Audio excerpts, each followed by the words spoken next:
Imagine a monastery in the early 9th century in what is now Alsace. A young monk is sitting in the scriptorium in front of a codex containing the Annales Regni Francorum, the text containing the history of the Frankish Empire and its great king and emperor Charles, known as the Great. The young man begins to ponder.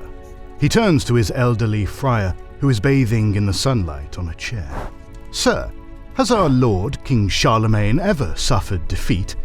It seems to me that God has truly given him the path to power over all nations on earth." The old man turns to his young brother in Christ, his empty eye sockets fixed on the boy. "Did you ever hear of the tragedy of Count Hardrad of Thuringia?" "No," the young monk utters, and the old man smiles. "I thought not. It's not a story these annals would tell you. It's a story of those who lost everything in Charlemagne's rise to power. Let an old man tell you some stories." With this fictionalized dialogue, we want to welcome you to our video on the topic of the annals of the Carolingian era, and how these historiographic sources painted our picture of Charlemagne's rise to power, and how their most prominent representative was crafted directly at, or with a dependency to, the Hofkapelle of Charlemagne's court, to depict a particular idea of royal power. In a further step, we want to show you other annals that are now frequently used to depict the nuances of the Carolingians' ascent, including perspectives from those who lost out in the wake of Charlemagne's triumph. Do you know why thousands of people on YouTube and Patreon support us financially? Because they get history you won't find anywhere else. We release 3 new exclusive videos every week. Plus, they get perks like early access to all videos, voting rights on upcoming series and videos, access to our private Discord, our production schedule, and much more.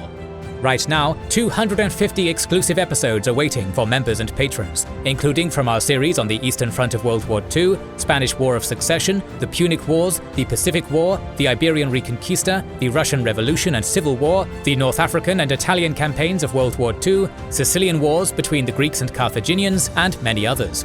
By joining, you're not only unlocking rare content, you're also supporting the stories you love. Your help allows us to keep producing 3 free videos per week while paying our team competitive salaries and growing the channel. Join via the links in the description, the pinned comment, or by pressing the join button under the video. Thanks for making this possible. Let us start with some basics. Annals, as an early medieval source genre, are traditional historiographical records. The name, derived from the Latin word annus for year, already gives you the idea of this source genre. Annals record events that happened within a year in a simple pattern. For example, in 741, Charles, the mayor of the palace, died. This form of recording events is probably as old as the idea of historiography itself, and can already be found in antiquity. This tradition was continued in the early medieval monasteries in Western Europe. Here, the annals likely originated as marginalia, short notes in Easter tables, tools important for calculating the date of Easter, essential for Christians. The practice was spread further by Irish and British monks on the continent as part of their mission, gradually becoming a standalone feature independent of the Easter tables. Under the Carolingians, these annals were written and kept in monasteries, presumably mostly for use within the institution. Sometimes, the entries became more extensive and narrative when important events occurred. Then, in the years between 787 and 793, the Annales Regni Francorum, the yearbooks of the Frankish Empire, were created based on the entries of older annals. They were crafted by persons unknown today, working at or near the Hofkapelle, the chancellery of Charlemagne. Some suggest that, even if not centrally written, they were composed in close connection with the Hofkapelle. Between 795 and 807, further parts were added as contemporary records. Unfortunately, no original text has survived, but scholars have identified 4 different groupings of the Annales Regni Francorum, with some differences in information, though depicting largely the same events. These texts are a testament to the wide distribution of the Annales Regni Francorum across the vast reach of the Carolingian Empire. In their content, the Annales Regni Francorum trace the rise of the Carolingians, especially focusing on the ousting of the Merovingians under Pippin III, who deposed the last Merovingian king with the Pope's blessing. The Carolingian dynasty is portrayed as competent generals, repeatedly leading the army of the Franks to victory from campaign to campaign. Their status as Christian kings who enforce the will of God against the enemies of Saint Peter and various pagan groups is stressed. For example, the war against Lombard King Aistulf in 755 is legitimized as defending the rights of the Apostle Peter, meaning the church possessions in Italy. In 760, war with Duke Waifar of Aquitaine was justified by his disregard for ecclesiastical rights, and as early as 758, King Pippin began to subjugate the pagan Saxons. After King Pippin's death in 768, the work is primarily directed towards his son, Charlemagne. He, too, is depicted as a ruler under the grace of God, who leads the Franks to victory and expands Christendom's borders through wars against the Saxons and other pagans. Charlemagne's rule is described as being in concord with the Franks, with whom he holds yearly assemblies and from whom he hears counsel. In internal conflicts, the king acts as a mediator and judge. Notably, in his rise to power and rule, Charlemagne is depicted as suffering no setbacks. For example, the defeat at the Battle of Roncevaux Pass, a disastrous end to the Spanish campaign, is barely mentioned or only appears in revised versions. In most accounts, the campaign is celebrated as a successful venture in which Charlemagne conquered several cities in Spain. The defeated troops and lost treasure are ignored. The depiction of Charlemagne's later years, from 799 to 814, changes somewhat. He is now presented as the center of imperial power, as people from the fringes of the empire and even beyond come to him as envoys. Pope Leo III, who would go on to crown Charlemagne on Christmas Day 800 in Rome, is depicted as visiting his protector in Paderborn, a Saxon city. This highlights how a former pagan borderland, long resistant to royal ambitions, was now integrated into the empire. At times, the king and emperor would delegate armies under the command of his sons or a count, further showing the new imperial view of Charlemagne's rule. This naturally raises the question: why were the Annales Regni Francorum written? They are generally understood to be the official historiography of Charlemagne. The finely compiled and conceived text was intended to legitimize his rule.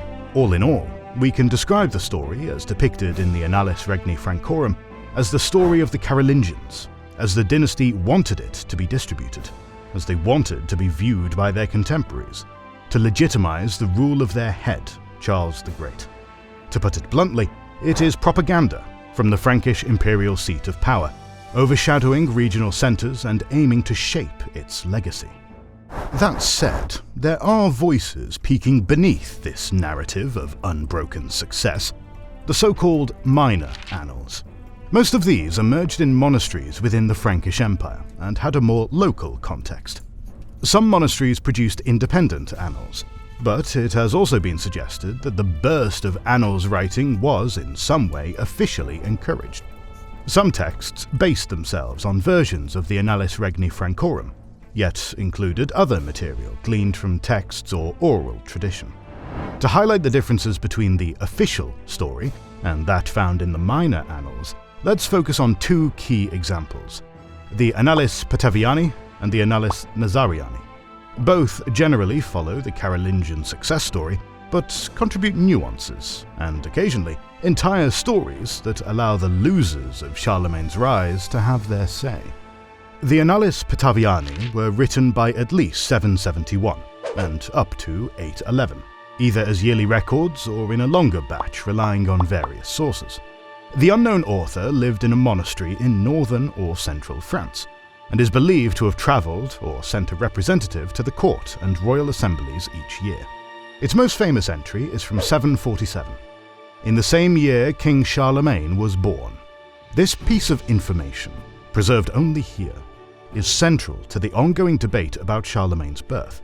While Charlemagne is clearly the hero after Carloman's death, in one version the annal provides information on a potential alternative for the Carolingian dynasty.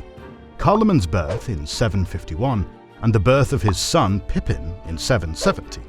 Both are important, since they establish Carloman and his branch as sons of a king, while Charlemagne is merely the son of a mayor. This hints that part of the annal source was written at Carloman's court, as the rivalry between the brothers grew and the later included for more than just reference's sake. It preserves an alternative vision of the dynasty. In 799, the Annals recount a successful Saxon campaign by Charlemagne's son, Charles the Younger. Notably, Pippin the Hunchback, his only other son mentioned, is depicted in 792 as a rebel, led astray, who rebels against his father. He is subdued, shorn, tonsured, and forced into the monastery of Prüm. Thus, the Annales Petaviani keeps alive the knowledge that there were alternatives to Charlemagne, even if the dominant line was clear by their day. The Annales Nazariani is best known for its account of a conspiracy against Charlemagne in 786, and the fall of Duke Tassilo III of Bavaria. This text, produced around 790 in Lorsch or Murbach, is particularly valuable for showing us the shifting boundaries of royal power and regional resistance. The conspiracy springs from a failed dynastic marriage between Frankish and Thuringian nobles, a project thought to be arranged by Charlemagne to bind the Thuringian magnates to Frankish authority. Others think Charlemagne may have acted deliberately to flush out hidden opposition among the Thuringian elite. Regardless, the failed marriage led the conspiracy to rise. The nobles, blocked in their ambitions, plotted to kill the king. Their plan failed, but they sought to openly defy Charlemagne's rule. Charlemagne's agents tried to arrest the conspirators and destroyed their estates, but failed to catch the ringleaders. The rebels found sanctuary at Fulda. There, the abbot Baugulf mediated, managing to secure safe conduct for the nobles so that they could face a royal trial. Brought before Charlemagne, one of the accused is even allowed to speak.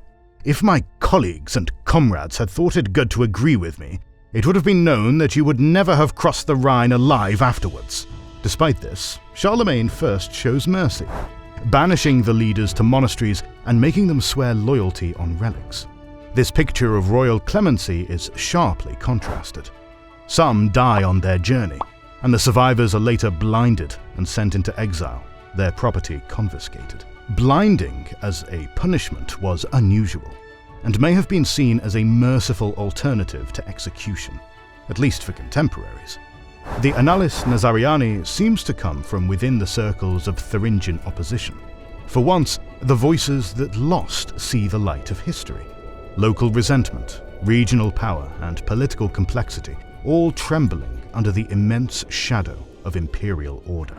Nowhere is the gulf between official and local narratives clearer than in the story of Tassilo III, Duke of Bavaria.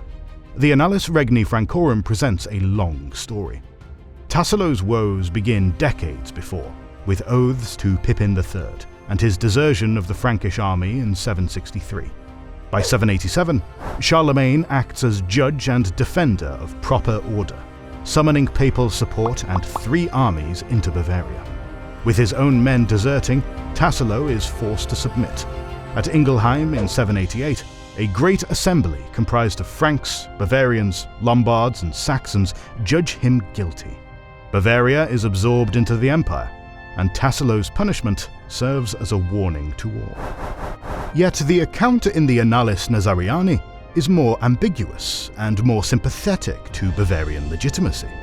Submission to Charlemagne only comes after a dramatic display of force at the River Lech in 787, symbolically marked by Tassilo exchanging a staff with Charlemagne, who gives it back, recognizing Tassilo's authority for the moment. There is no mention of previous betrayals, nor deep-rooted disloyalty.